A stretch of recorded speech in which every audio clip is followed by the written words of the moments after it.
This is the Genesis G90.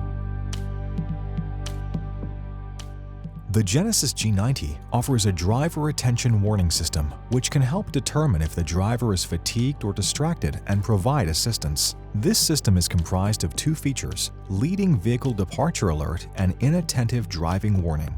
When the G90 is stopped at an intersection and is behind another vehicle, leading vehicle departure alert will appear on the instrument cluster when the detected vehicle in front departs. To access this feature, press Setup, then Vehicle, then Driver Assistance, and then select Driver Attention Warning.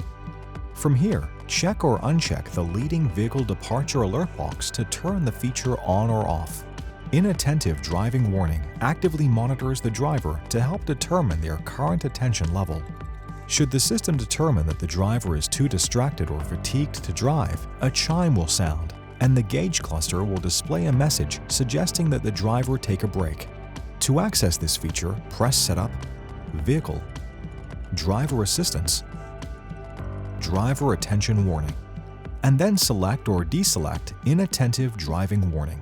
Note that Driver Attention Warning will not suggest taking a break when driving time is shorter than 10 minutes or 10 minutes has not passed since the last alert. Driver Attention Warning will automatically reset if the vehicle is turned off, the driver unfastens their seatbelt and opens the driver's side door, or the vehicle is stopped for more than 10 minutes. For more information on your Genesis, be sure to explore the how-to guides on the Genesis USA YouTube channel, as well as consult mygenesis.com and your owner's manual.